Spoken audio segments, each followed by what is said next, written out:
tupo hapa kwa ajili ya kuzungumza leo.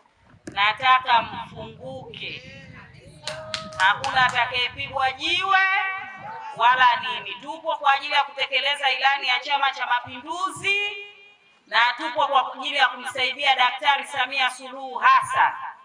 Sasa hivi tunatakiwa viongozi tushuke chini kuwatumikia wananchi.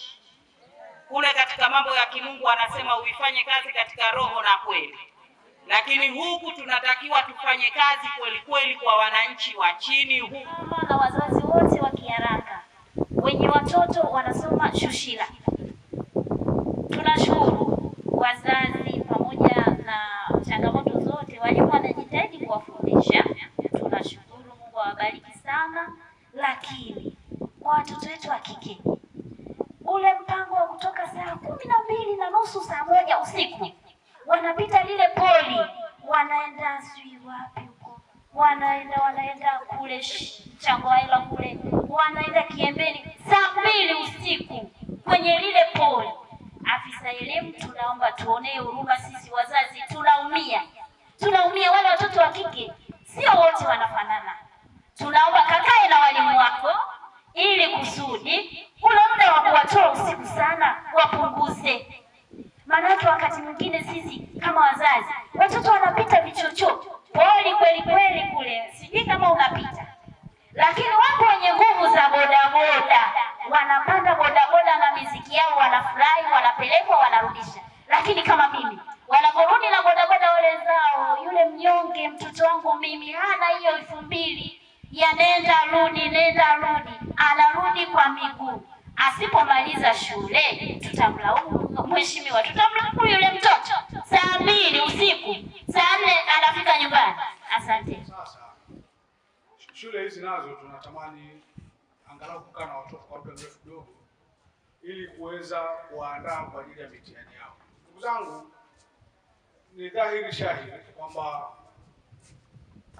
ule muda ambao wanaosoma kwa madarasa haya ya mitihani, nadhani ndio ambao unayozungumzia kwa madarasa mtihani, tunatamani sana, kwa sababu mazingira ya majumbani kwetu si mazingira yanayoruhusu mtoto kujifunza kwa usikivu, na ndio maana walimu wanaongeza muda kidogo. Sasa tutaona tuna magani ambayo yakwenda, lakini sasa Mheshimiwa Diwani, mimi sasa nikuombe na nakuamini sana kwamba ni wakati sasa wa ile shule angalau kuangalia sasa ni zote mbili, kwa maana ya Mapinga pamoja na Shushila, kuangalia uwezekano wa kuwapatia hostel ili watoto waweze kukaa karibu na shule. Lakini swala la kupunguza dozi, sisi wote ni mashahidi. Watoto wanaporudi nyumbani wanasubiriwa na Kombolela, wanasubiriwa na Orhan, wanasubiriwa na mambo kadha wa kadha ambayo katika mazingira ya kawaida mtoto kuacha kuyaangalia, na yenyewe ni changamoto, kwa sababu pia nyumba zetu nyingi hazina TV ya chumbani kwa baba na chumbani ya sebuleni. Kingamuzi ni hicho, si ndio? Kwa hiyo tunajitahidi sana angalau kuaminya watoto, kuminya muda wao ili waweze kubaki shuleni na kujifunza. Kwa hiyo tuone tuna magani ambapo na sisi pia tutasaidiana. Hata sisi hatupendi, kwa sababu mimi kama mwalimu nalipwa mshahara wa kuanzia saa 2 asubuhi ninapoanza kipindi mpaka saa 9 dakika 20. Kwa hata ule muda ambao sasa mimi nauvuta mbele, maana yake na mimi navunja muda wa familia yangu kwa ajili ya kukaa na familia ya Watanzania hawa. Tuone tuna mambo watoto watakwenda salama na kurudi salama. Lakini kubwa sasa kwenye hilo ni kuzungumza nao.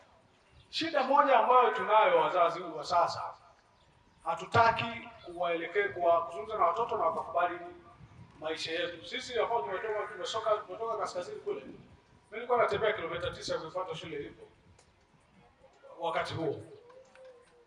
Lakini tulikuwa tunakwenda na tulikuwa tunarudi salama. Tuzungumze tu na hao watoto, lakini pia tuone namna nzuri ambayo tutawasaidia. Tukisema tupunguze huo muda, hofu yetu sisi ni kwamba tunakimbizana.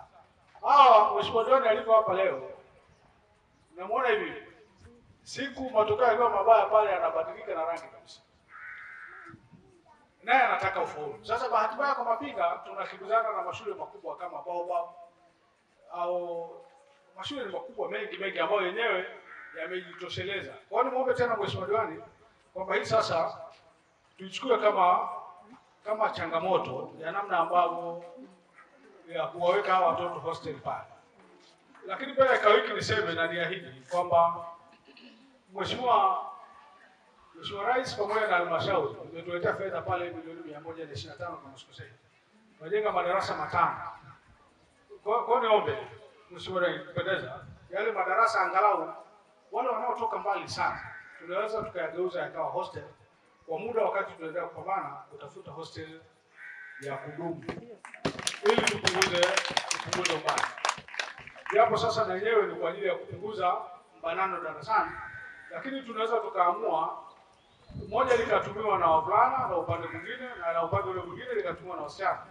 Tukatengeneza ka hostel pale ambapo na nyie sasa mtatusaidia kwenye gharama zile za kuweka pale jioni badala ya ile kurudi nyumbani na kupita maporini, tutakuwa tumepata kitu hapo. Asante.